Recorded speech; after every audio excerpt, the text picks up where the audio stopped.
Sa matière de prédilection, c'est le papier. Quel papier? Le papier japonais, le washi. Et ben voilà, tout est parti de là parce que elle a été élevée entre l'Angleterre, le Japon, la France, ce qui fait qu'elle a vraiment dans ses origines cette notion multiculturelle. Alors cette jeune femme, elle s'appelle, enfin mi-jeune, elle s'appelle Céline Wright et elle est spécialisée dans le dans le luminaire, pardon. Elle est designer craft, c'est-à-dire que elle crée elle-même ce qu'elle dessine. Et c'est monomaniaque, c'est du luminaire, du luminaire, du luminaire. Et c'est autre monomaniaque, le papier japonais, le papier japonais, le papier japonais. Et elle arrive à varier? Elle arrive à varier, c'est magique. Elle a un univers très poétique, très inspiré de la nature. La nature, c'est indéfini. Enfin, Papier japonais, ce papier le washi, un peu épais? Oui, un peu épais. Fragile? Qu'elle traite, effectivement. Non, pas fragile Non. du tout, parce que elle utilise que des matériaux naturels, non polluants, mais elle renforce. Vous savez, un des grands designers internationaux, américano-japonais, Noguchi, travaillait déjà comme ça le papier japonais. Non, c'est au Japon, il n'y a que ça pour les luminaires aussi. Donc c'est ancestral. Elle a repris une méthode ancestrale et elle a dessiné ses formes à elle. Alors, son actualité, elle vient d'ouvrir un showroom dans Paris parce qu'elle avait un atelier. Moi, je l'ai rencontrée il y a une dizaine d'années dans son atelier à Montreuil où elle est petite fourmi, elle fabriquait ces choses. Puis, elle a été repérée par des architectes, par des designers. Elle a plein de ses créations qui sont dans des hôtels, dans des restaurants. Et voilà, elle s'est dit, j'ai envie de rentrer en contact avec mon public. Et c'est pour ça qu'elle a repris une boutique où sa maman faisait aussi avait aussi un métier d'art. Regardez.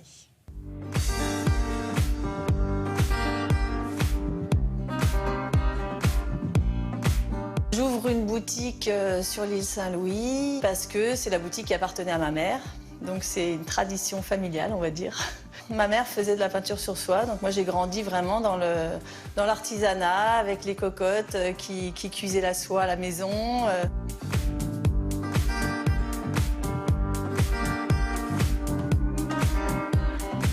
Le papier, c'est un papier japonais que je cuisine, que je travaille, que j'essaie de mélanger à d'autres matières. Dans les lampes là qui sont dorées, c'est une autre technique en fait que j'intègre à mon travail. C'est intéressant de travailler avec d'autres artisans, de travailler avec d'autres techniques, de juxtaposer la légèreté du papier avec d'autres matériaux.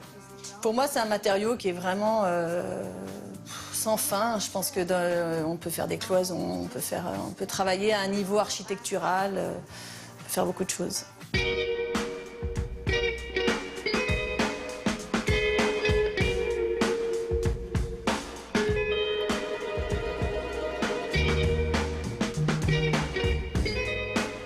On travaille souvent pour des hôtels, des restaurants, des lieux publics.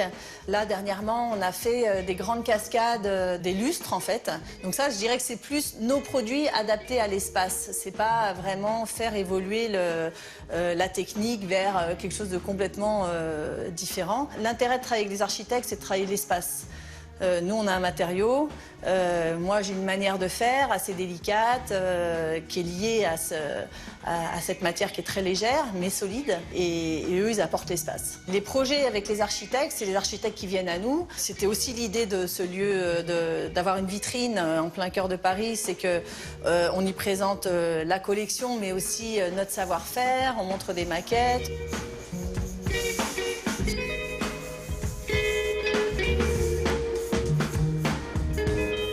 L'avenir, pour moi, c'est de peut-être faire des expositions avec des artisans.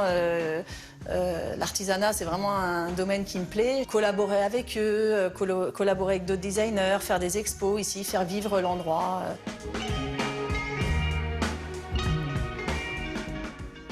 Voilà pour cette jeune femme, effectivement, si vous passez par là, c'est dans l'île Saint-Louis. D'accord? Oui. Vous aviez autre chose à dire, je le sens.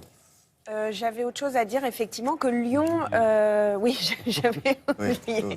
Lyon, faites le design là pendant quelques jours, design lumière urbaine, où il y aura des conférences, plein de choses autour du design, de la lumière dans la ville aussi, des problèmes d'urbanisme, des questionnements autour de l'urbanisme. C'est très intéressant. Je vous prie d'y aller, s'il vous plaît. Merci beaucoup.